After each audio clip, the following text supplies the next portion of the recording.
please feel free to put that in the chat. So welcome everybody. Wonderful that everybody's here, and feel free to put your cameras on if you want to.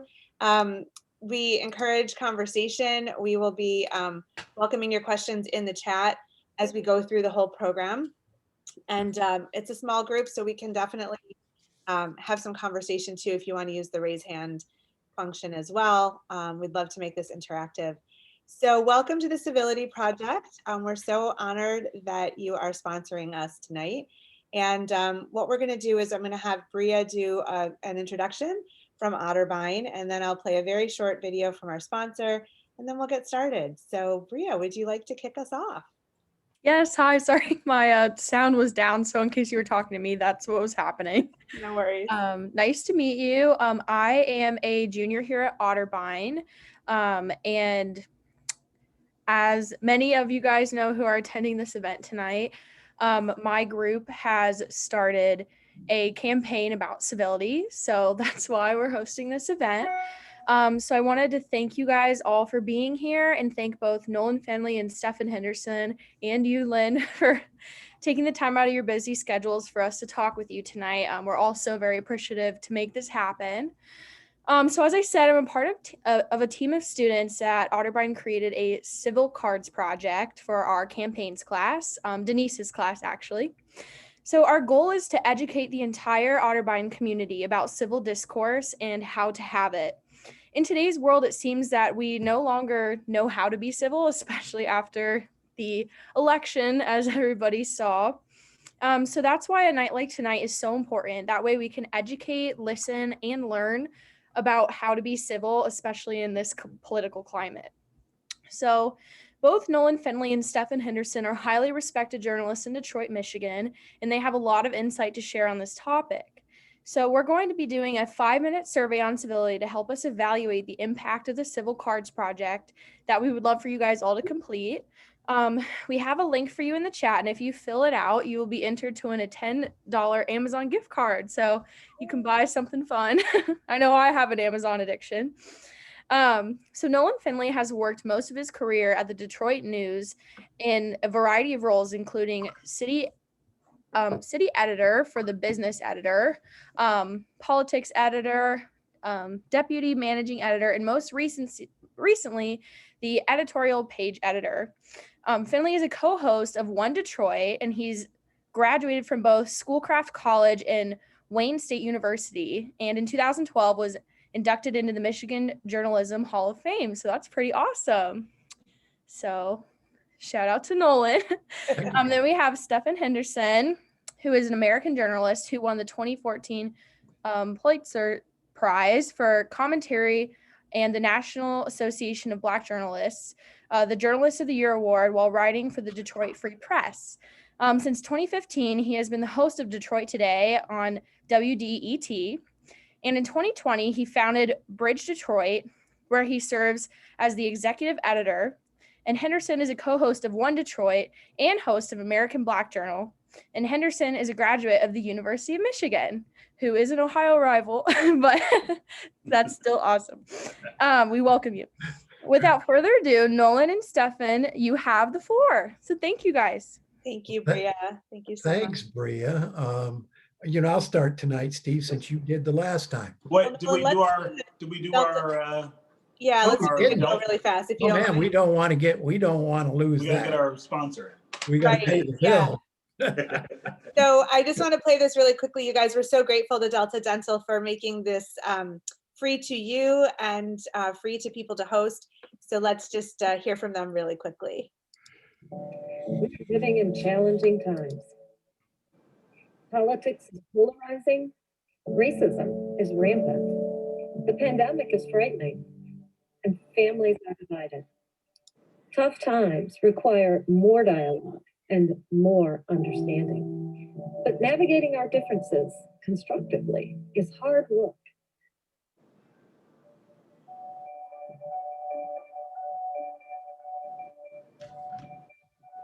Delta Dental believes that healthy, smart, vibrant communities are also civil and harmonious. They are places where disagreement does not have to be toxic or destructive. Civility starts with listening. Welcome to the Civility Project. So thanks again for having us. And now, Nolan, we'll turn it over to you and Stephen. And if you guys would like to introduce the Civility Project and how this came to be, we will jump in. I just want to repeat before we get started for everybody who has just arrived, please put questions in the chat. If you'd like to ask a question, raise the hand. We'd love to make this an interactive experience tonight. So without further ado, Nolan and Stephen, let's take it over. And thanks again to Delta Dental of Michigan, Ohio, Indiana. They're sponsoring both ends of this conversation tonight. I understand, Bria. They also sponsor the Bateman Project, which you all are participating in. So I'll briefly explain the Civility Project. The Civility Project grew out of a unlikely friendship fueled by lots of bourbon and a desire by Stephen and I to bring people together, not necessarily to solve all our differences, but at least provide a foundation for people to engage. And so we started, as Bria mentioned, I am the editorial page editor of the Detroit News, a conservative editorial page, and Steve was editorial page editor for a long time of the Detroit Free Press, a progressive page. And in Detroit, we are one of the few markets in the country, major markets in the country, where we have two distinct newspapers and rather equitable newspapers. And so you have what used to be commonplace, two newspapers taking different positions and giving readers, a choice and a wide variety of views. Don't have that in most markets today. And so in those positions, we were competitors and we were tossed together a lot. People used to love to throw us in a jar and watch us fight, on TV shows and radio shows. And over the course of that, something interesting happened. Despite our battling on television and our arguments that sometimes got very fierce, Steve and I developed a respect for each other and a friendship for each other, an affection for one another. And, a lot of people found that curious. A lot of people found that hard to accept, made a lot of people mad, for reasons I still can't figure out. But, it upset a lot of people too. And so we began with this notion that we would try to bring my friends and his friends, our acquaintances, people on different sides of the political aisle, different viewpoints, bring them together in a very non-threatening, informal setting and let them get to know each other. So we started having bourbon nights. It started out with 10, 15 people. We threw $20 each in a jar and, drank what we could from it. And, then it grew and grew and grew. And we started getting sponsors, better bourbon, better food, and, 100, 150 people showing up. And so that's the genesis of the Civility Project. And what we found, through this process, that people, you put people in the right setting and they will get past their suspicion of one another and start talking and trying to get to know people and know each other as people rather than as their politics. And we encourage people to engage, and they did. And so out of that, with the help of Delta Dental, out of that grew this Civility Project. And this is our first formal year of it, or last year was. This is our second formal year of it. But we've been doing a version of this for a good number of years now. Yeah. One of the things that really, I think, fueled the idea of the Civility Project and kind of accelerated it in the last couple of years is how odd this kind of interchange or a relationship is and has become. When we first started appearing with each other on television and radio and other places almost 14 years ago now, the world was a really different place. And there was more genuine exchange across political divides. There was more ability to have, a spirited disagreement with people without it becoming, embittered and just intolerable.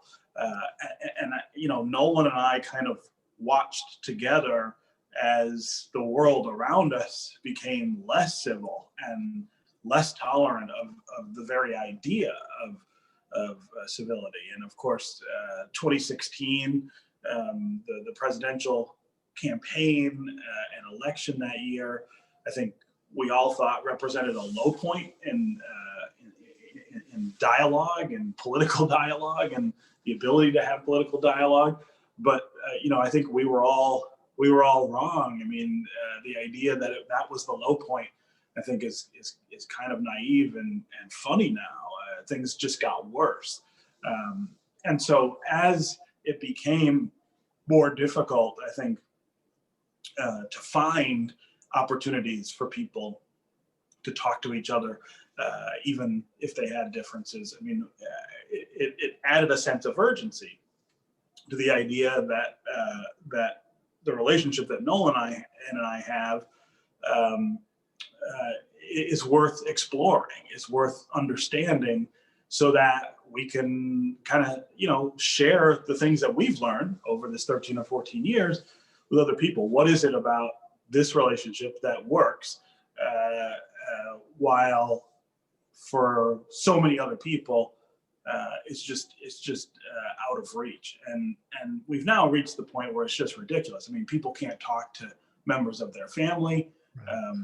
People can't talk to people that they work with or people that they go to school with. I mean, it really has gotten to the point that we've all kind of dug ourselves into bunkers and prepared to do warfare.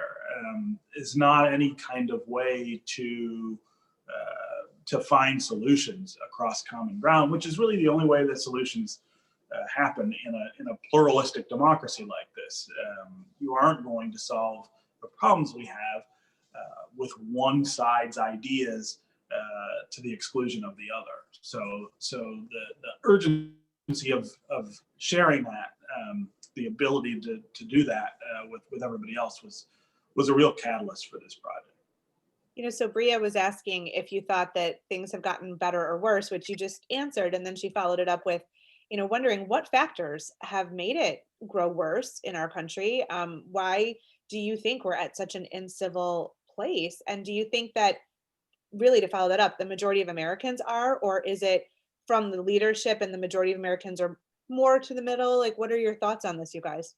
Well, I do think leadership is a big factor, but I don't think we can escape blame ourselves as individuals or as the public. I think there's a lot of factors involved here. One of the things I've been sort of knocking around my head is this idea that we've lost the sense that compromise and consensus are worthy goals. We've moved into that. They're hard work. And because they're hard work, instead of trying to approach problem solving with an idea that we're going to build consensus and that we're going to work through compromise, we approach the whole political process now by let's gain power, let's gain the most power so we can impose our will on everyone, the other side, and we won't have to work together because it's easier for folks in the political world not to work together. And that's not always been the case. And these two parties have become so sort of single focused.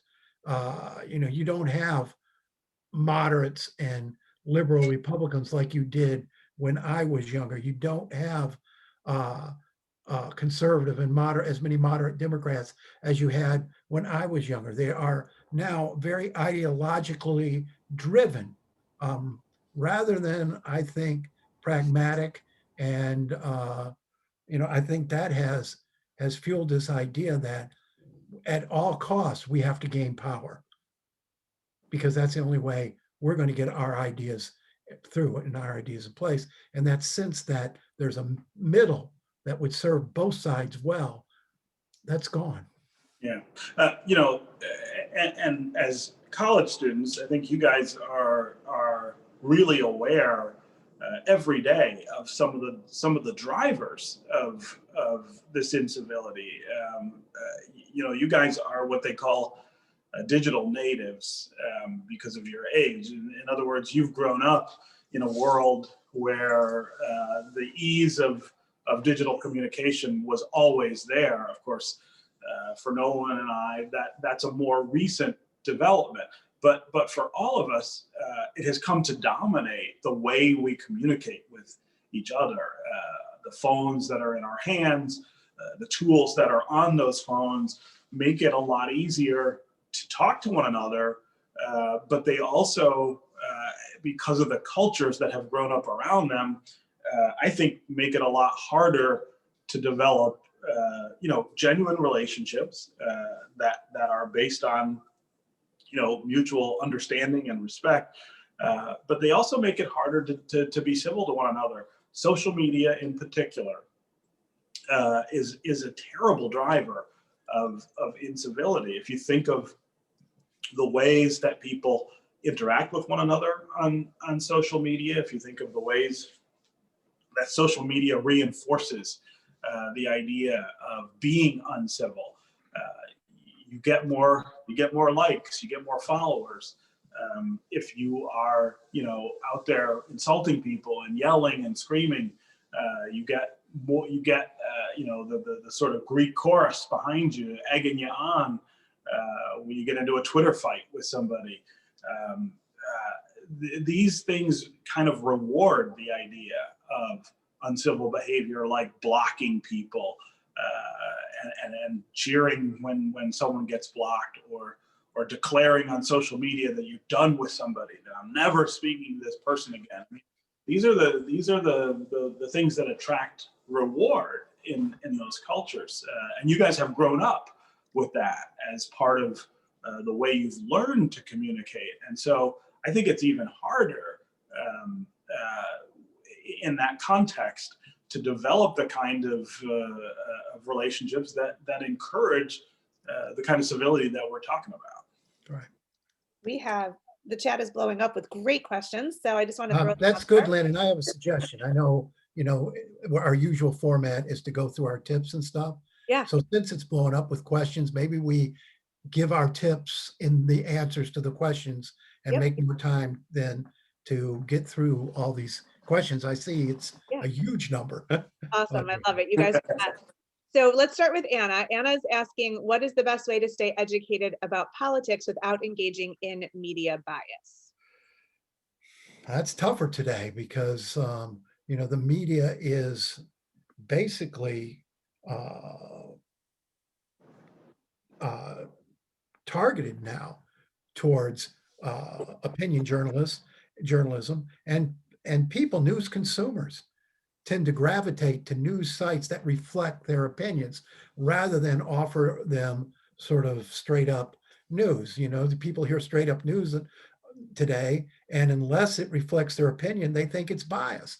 And so I think, I would read newspapers. I know perhaps for this generation, they're not as familiar as they once were. I still think newspapers are the best place to get an honest read on the news. I think you have to listen to as many news sources now as possible to get the breadth of knowledge and information you need so you can make your own decision. So you have to listen to the right and the left and hopefully find something in the middle as well. But I think you have to be a much more aggressive consumer of information today to make sure you're getting a full picture so you can form your opinions. It's interesting that you say that, Nolan, because my kids get their news from TikTok or Instagram, and they're like, oh, I saw this on TikTok, and they don't always know what the original source was. And so when I ask them, well, where did it originate? And they're onto something else. So I don't know how we discern that. I don't know. What do you think? Yeah. What kind of in-depth journalism can you get on TikTok? We're old, you guys. You have to know this. We're all kind of a little old here. But Bria, that's part of the problem, is that it's not just that you have so many more sources, and those sources are all playing by really different rules than the older sources like newspapers and network television are playing by. But there's almost no identification anymore of where information comes from. So how do you know whether it's a newspaper or a cable news station? It's just on TikTok, or it's on Twitter, or it's it's someplace like that. That makes it really, really difficult to discern. And so I keep saying that the best habits now, I think, are habits that take in a lot of different sources. I mean, spend some time with different sources, reading every day what they're doing to determine where they're coming from. And it's okay if somebody is got a liberal slant or a conservative slant, if you know that that's what they're up to. It's not a reason to dismiss them. It's a reason to put them in some context. And it's also a reason then to go and find other sources that are maybe different from that one, and to develop kind of a diet of information that brings it into you from lots of different places. Again, social media really discourages that because it really is a very kind of perfect echo chamber where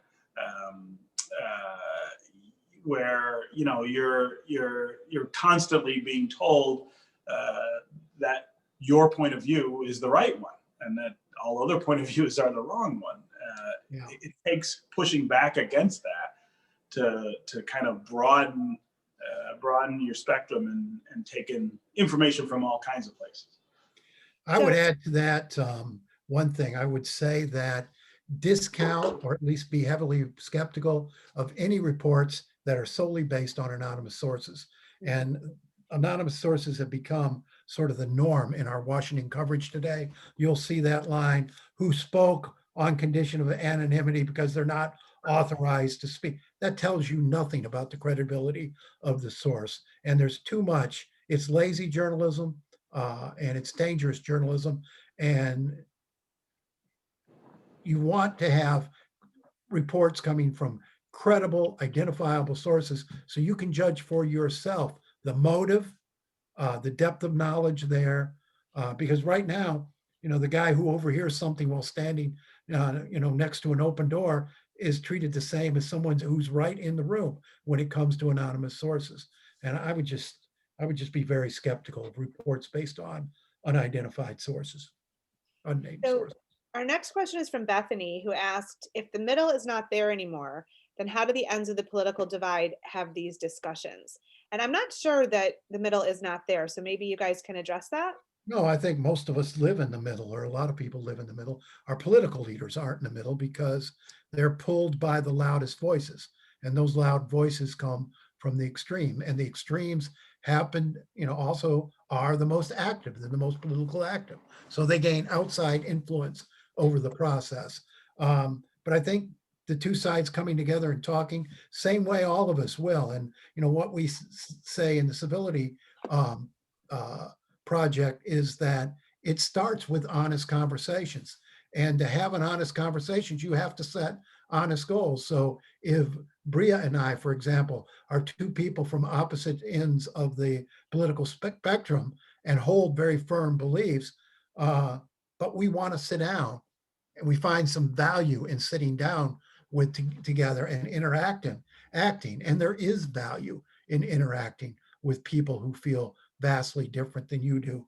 If we see that value, then we have to set an honest goal for our conversation.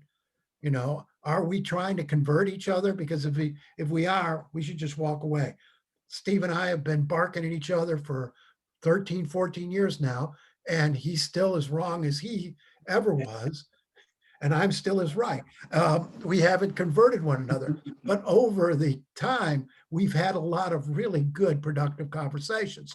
We've learned a lot about each other. We've learned a lot about why the people who don't agree with us feel the way we do. And we have a tendency to think that people who don't agree with us are evil or sinister or ignorant or what have you. And, I always say that good people come to their opinions the same way. They take the facts, they take the data, they apply their own values and experiences to that, and they come up with an opinion. If it's different with you, that doesn't make them invalid.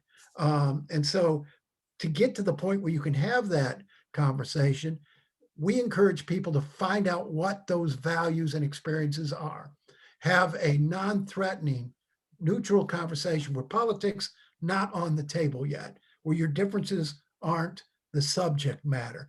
And ask each other, honestly discuss with each other, what are your experiences? What are your values that bring you to the opinions you hold? And Steve and I did it early on. It's a very valuable exercise. And you can't, if you do it right, if you do it honestly, it's hard for you to walk away from that conversation feeling the same sort of mistrust and hostility you might have felt going in. Yeah. Nolan was talking there just now about an exercise that he and I did a couple of years back.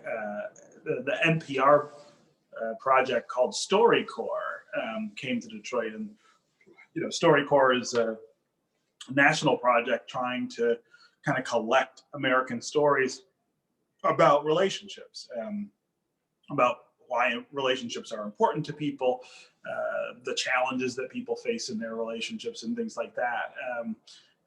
And so they go from city to city, and you can go and sit in a little Winnebago for an hour with a microphone and talk to somebody who you have a relationship with about that relationship. And you get a lot of families who do that, and you get a lot of like married couples who do it. But when they came to Detroit, I said the person that I wanted to go do that with was Nolan, not someone in my family.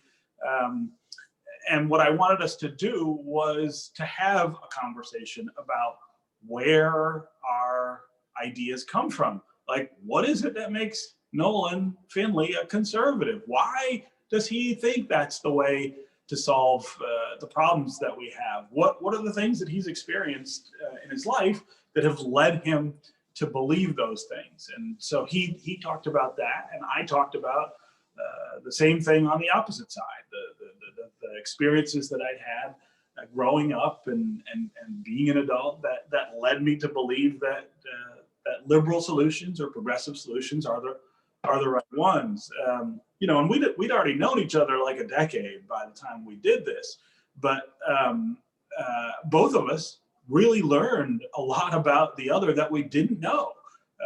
We'd been arguing for a decade at that point and didn't really, I think, know all of the things about why the other believes the things that he does. And so it taught us those things, but it also taught us, I think, a lot more understanding of those differences. I think we argue differently now than we did before that, because I think for each of us, there's a recognition that of the motivations behind what the other's arguments are, and again, of the foundations for it. And that, I think, like Nolan said, that is a huge part of the ingredients for civil conversation. It really does.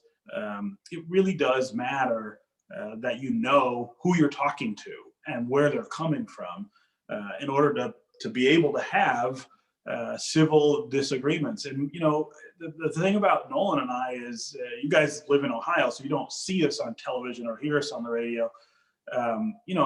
This is not some kind of kumbaya, everybody get along relationship. I mean, when we disagree, it's passionate, and we get after each other, and a lot of times, I think people watching think that we might be embittered toward each other based on what we're saying or the way that we're saying it. But really, the reason we're able to do that and not leave embittered is because of what we know about each other. I think it is because we understand a lot more about who we are and where we come from, and we have enough respect for those things to know that, okay, yeah, we really disagree about this. We vehemently disagree about this, but both of us are bigger than whatever those issues are, and both of us are more than what those issues are. And so it really has changed. I think it has just changed our ability to have difficult conversations about really, really disparate ideas that we have, and not end up, not end up in a fist fight. Yeah, so there's a couple of questions that I think feed off of each other that I'd like to pose to you guys. So Ben asked, how do you think cancel culture plays a role in political civility? And then Julia said she has people who that she respects who engage in name calling of government officials to her face. And what do you do in that situation? So both are sort of opposite ends of the spectrum, but sort of what's going on, or the tenor of our conversations today. How Well, do there's we respond to those? too much hate. There's way too much hate. Hate leads to incivility, and it leads to unforgivable behavior, rude behavior, crude behavior. On cancel culture, I think it's a very dangerous phenomena, and it works. The question was how it fits into civil conversation or civility. Works against it because it creates a lot of fear. So you have people afraid to talk, even sometimes to people in front of an audience they agree who's like-minded, because they're afraid they might slip and say something that, boom, they're no longer working, they're no longer acceptable in public life. They're sitting on the corner, with a tin can, and it's a very dangerous phenomena because it works to shield us from dissenting ideas, and even some offensive ideas that we might need to hear and work through. I just in a society that in a country that thrived and grew up on free speech and the vigorous exchange of ideas, I think the whole cancel culture business is really wrong, and it works against also our idea of redemption, that people might slip and make a mistake. Does everybody deserve the death penalty? Do people not deserve second chances in our world today? Not a whole lot of second chances being handed out. Yeah. Not an opportunity for people to learn. I mean, I agree with a lot of what Nolan says about cancel culture and the danger of using that as a way of, correcting past injustices or even current ones. But I also think it's really important to understand where that comes from. The reason we have cancel culture now is because for so long we squashed the voices of marginalized people and their perspectives to the point where people were just able to do and say whatever they wanted to do and say. And so cancel culture is a reaction to our history. That doesn't mean it's the right reaction. I don't think it is. I think it's a dangerous overreaction in many ways. But there isn't anything wrong with calling people out for the things that they say and do that are just not appropriate in a pluralistic society. And think about it. This is a culture that is way more pluralistic in its demographics, in its social culture than it was just 20 years ago. I mean, the differences in the makeup of this country are astounding right now. And there is, we have been slow, in my opinion, to adapt to the idea of pluralism, of true pluralism, which doesn't mean that everybody is here and can exist so long as they go along with what the majority culture is, right? Fit into the majority culture. Pluralism is really about that everybody's culture is really on the same plane and really deserving of the same kind of respect. And we're having a hard time getting from the place where, you know, the majority had control over everybody and the entire conversation, to a place where that power is shared. Cancel culture is the first attempt, I think, at making it more pluralistic. Again, I think it's gone, it's a little off the rails. We got to reel it back in and think of ways to do it more constructively.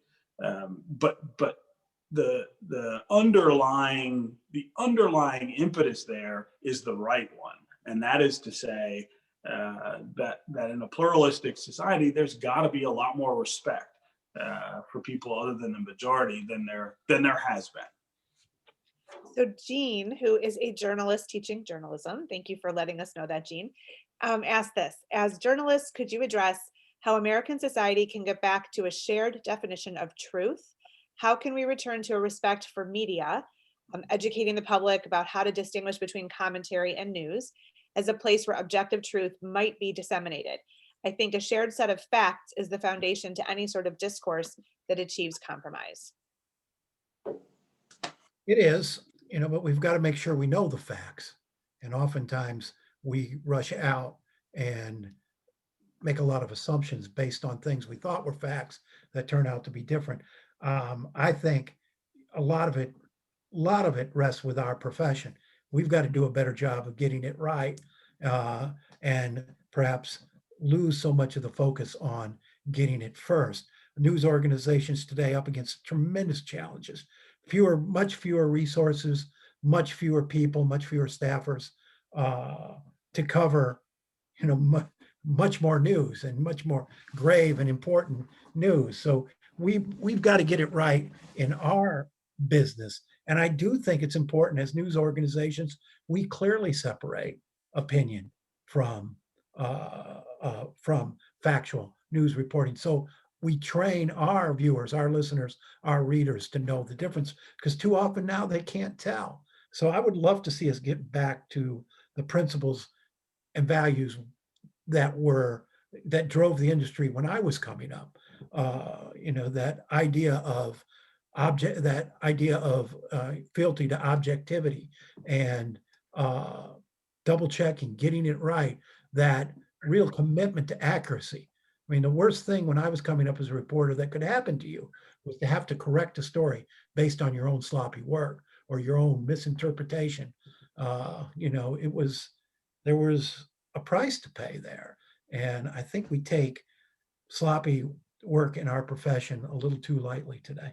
Well, but don't you think that has to do with the fact that journalists are now expected to post and do multimedia pieces and do it really quickly, like the 24/7 news cycle? Part of it. But it doesn't excuse it still. Right. I mean, we might want to slow down a bit and get it right. Yeah. So Yeah. Jacob, go ahead. Sorry. Go ahead. No, that's okay. Go ahead. So Jacob asked a question that's really important that you guys talk about in every session. And he said, do you think it's ever fair to walk away from a political conversation that you don't feel is productive?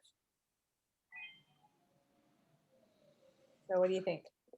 So we talk a lot about this in the context of civility, right? This idea of, I'm done with that person. I'm not talking to you anymore. I'm walking away, which again, as I noted earlier, is a big part of the social media culture. It is absolutely rewarded on most social media platforms. It's not just that you walk away, it's that you walk away and announce that you walked away and say, I'm not talking to that person anymore, or I've blocked that person. And I think that is the opposite. It's the antithesis of civil conversation.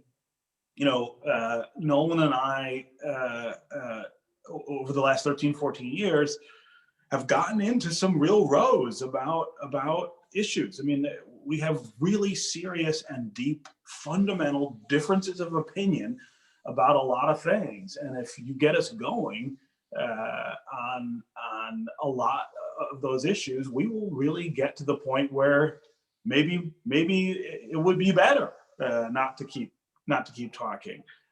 But part of what makes the relationship work, I think, is that that we don't walk away. That as bad as it might get, or as intense as it might get, each of us leaves the conversation knowing that we'll be back, that we'll come back and sit down across from that person again, and maybe talk about those same things, or maybe talk about something different. And what makes that possible again is the larger context of the relationship, that it never ends up being just about whatever we're talking about or disagreeing with, because we know a lot about each other. We know what our motivations are. We know what our histories are. And so we're able to get at these difficult spaces and have impassioned arguments about them without ever walking away. Now, at the same time, I do value the idea that there are some points in some arguments where you've reached the point that it's not productive anymore to keep having the argument about something. I mean, you've said what you're going to say. That other person said what you're going to say. There isn't much back and forth, and there's no room. There's no room to sort of move the argument further. And so, getting up and saying, "I'm done with this for now," I think is perfectly appropriate. That I don't want this to get uncivil, so I'm going to leave. But I will be back, right? I am not leaving in a huff and walking away for good and storming out or stomping off. I'm just maybe giving it a break.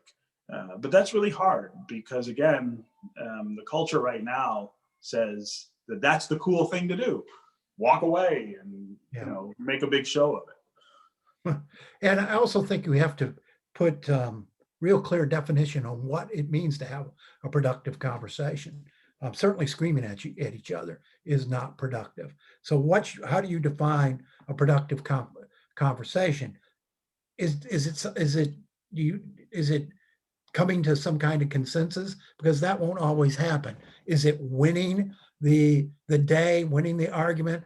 That's not necessarily a productive conversation for both sides. What I consider a productive conversation, a conversation in which you can exchange ideas and exchange them perhaps passionately, but also learn something in the process.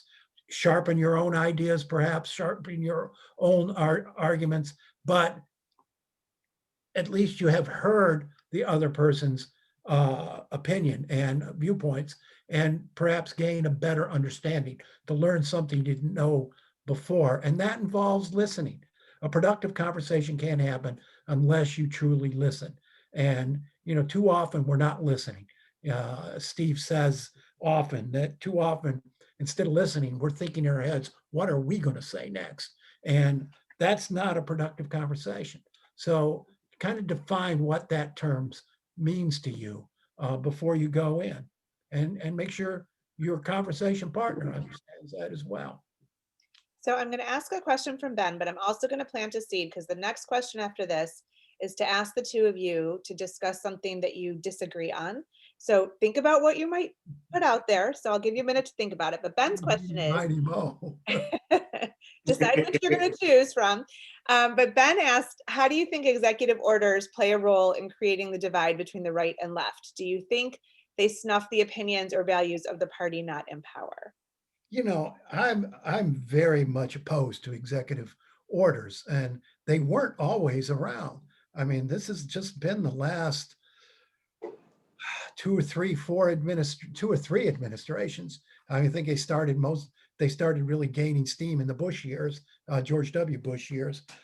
We didn't always govern this way. And what I object to about executive orders is that they short circuit a few things. They short circuit representative democracy, and they tend to reward this thing I talked about earlier. If we can only gain power, then we can do what we want. We don't have to abide by the constitutional checks and balances. Executive orders are a shortcut around that, and they don't last. I think Biden canceled one of Trump's executive orders that he had restored after Obama canceled it. and that he had restored after Bush had put in place, goes back to the Reagan years. Some of these executive orders being in place and then being withdrawn. It's no way to govern, and you end up setting policy that nobody can be certain will last. And the one thing, that we depend on is certainty in what the law is going to be. And so you have a law for 2 or 3 years and another president comes in and that's not the law anymore. That's not the policy. But my biggest objection to it is it short circuits checks and balances. So it's not subject to accountability. It's an easy way to govern, and everybody loves it when their person is in power, and everybody hates it when the next person is in power. So it's true that, we've had this kind of back and forth, this seesawing of executive orders, which is what's new. The idea that one president signs a bunch of executive orders, and then the next president behind that president comes in and signs executive orders, essentially undoing what the president before them did. And that does kind of start with George W. Bush and Barack Obama. But just to be clear, the very first executive order was signed, of course, by George Washington. The very first numbered executive order, because they used to just issue them and not put numbers on them. The very first numbered executive order was signed by Abraham Lincoln during the Civil War. The president, I believe, who signed the most executive orders is Franklin Roosevelt. 3,000 in the years he was in office. And if you look at the times when this has been an issue, when you see increases or you see this weird seesawing, it's because the country's really bitterly divided, or there's a major social change taking place, and the other political branches are deadlocked in their ability to move things forward. Now, does that mean executive orders are a good idea? No, it's not. It's not really the way that the government was designed to work.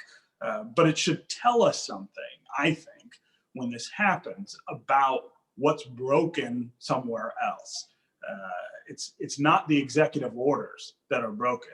It's the other branches of government that are not working and causing these executive orders to be the kind of last refuge for presidents who decide that I've got to get something done. And so it's not that I think we shouldn't be concerned about the executive orders, but we should be concerned about their cause and their root as much as we're concerned about what they're doing or not doing. But Steve, they've gone beyond last resort. Biden introduced 41 on his first day before he even tried to work for a legislative solution. The examples you mentioned earlier, for the most part, were done during times of high crisis. World War II, the Civil War, the Revolutionary War. Times of or post-Revolutionary War, times of great stress and high crisis where immediate action was needed. They weren't intended to replace regular order governing. They weren't intended to make governing easier for the president, for the executive.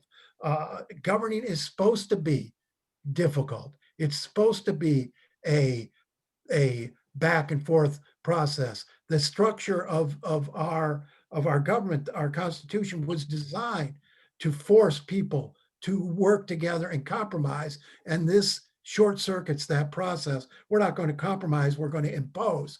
And it does lead to a bitterness. The best and most accepted laws are those that are made through the process of debate and compromise and bipartisan support. Well, and if you go back to each of those eras, you also have significant legislation that came out of them.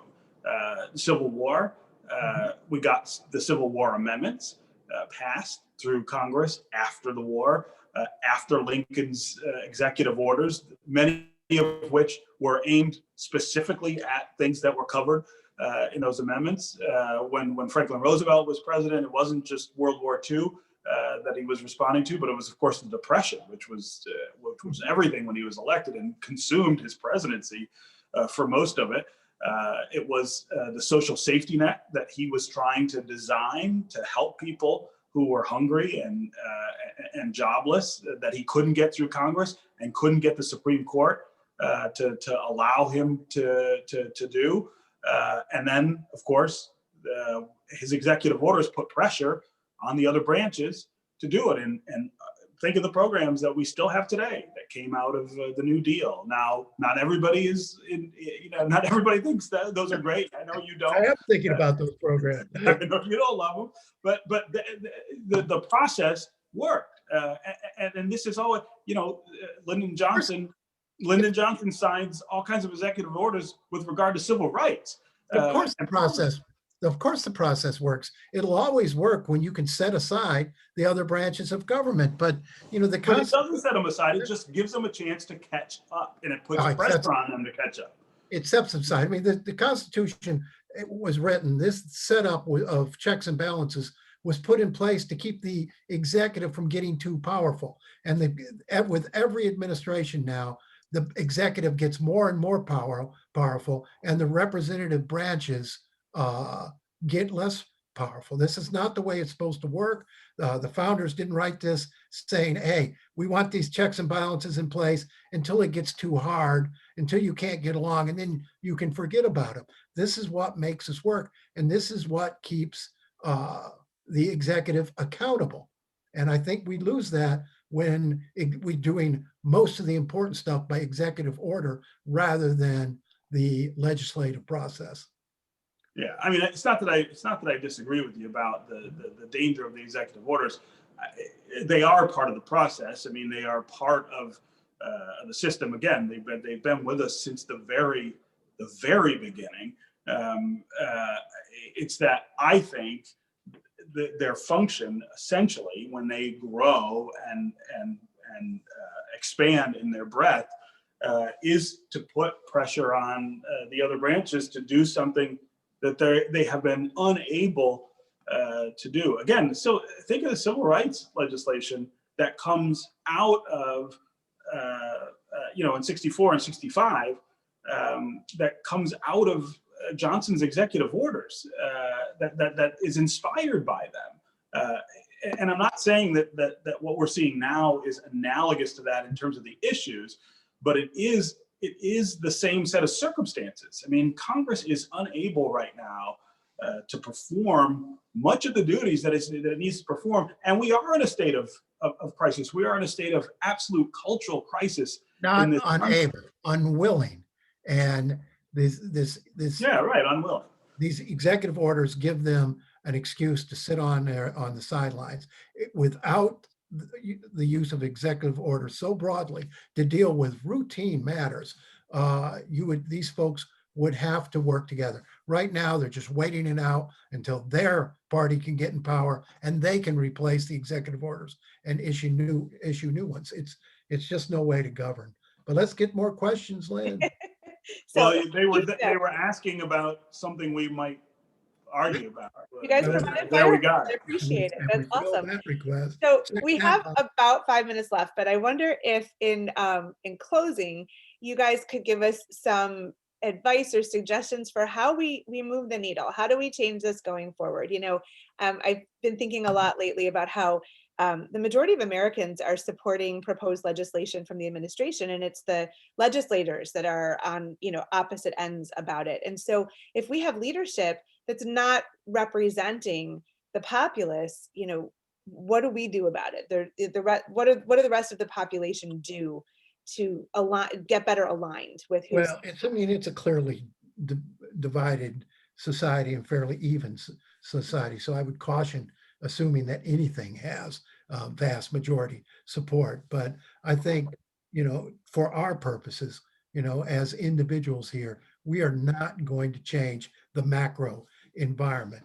But I think we should think about ourselves. Is there value in us engaging with each other?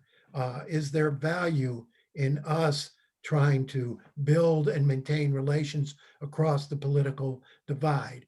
And is it worth the work? I think it is, because I think the place we are in now as a country, where we are so bitter in our division, and we can see no value in moving toward a middle point. It's all or nothing. That, it leads to some very dangerous things. There is way too much hate in our country today. We hate each other too much. That hate leads to dehumanization, and that leads to all sorts of ugly things. I really am fearful for where we're headed. I think if your generation can learn to accept one another, despite your political differences, and can learn to talk with each other and commit to say, out of this conversation that started out so divided, we are going to try to reach pragmatic solutions. I think that's what will change things. I think it's also about structure. The structure of government. The structure of government right now favors extremes in a way that it doesn't have to.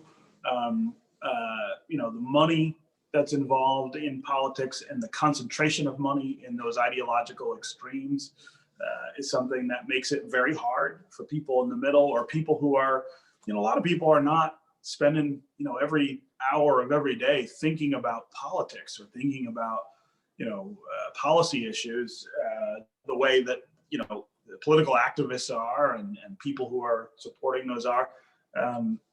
It's really hard to organize around that kind of tempered middle and raise money around it to influence politicians. You've got to have money to do that. So that's one of the problems. The other problem is that we allow politicians to choose their voters, to choose their constituents. In too many ways, we allow them to decide who's going to be represented.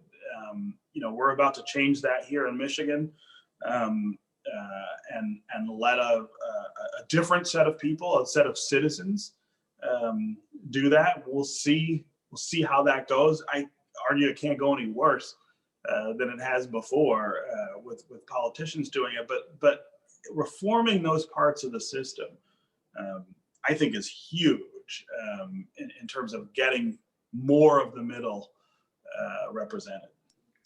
I would add, Len, ask the group to think about what would happen if we took away the franchises of these two major political parties and their control and hold on the electoral process. What if we held elections where we saw only names on a ballot and not party designations? How would that change things? I think that's a useful conversation to have and to think about. So the parties could support and help with campaigns, but once you got on the ballot and once someone went into the voting booth, all they saw was a name without the R and the D or the L. Would that open up the process, give more ideas a chance to be heard, and give more people an opportunity to participate in the political process? I sure wish we could have an election and see what the outcome is for that. That's a great idea. Well, I think it's worth experimenting with. Absolutely. Well, thank you to Otterbein University and Julia and Bria and your whole crew for planning this. I know that there is a link in the chat that Julia put there for the survey, and I know they'd really love for you guys to take it. So please copy it down before this ends. And thank you, everybody. We really, really appreciate it. Thanks for being so active tonight. It's been a really fun session. Yeah. How's y'all's basketball team doing this season? I cannot speak to that. I know. Not good. Emily Steinberg says not good. I think women's basketball has been doing better. Good. But I don't know about the men. All right. Thanks, everybody. Have a great night. Thank you so much. We really appreciate it. We do. Thank you guys for your time.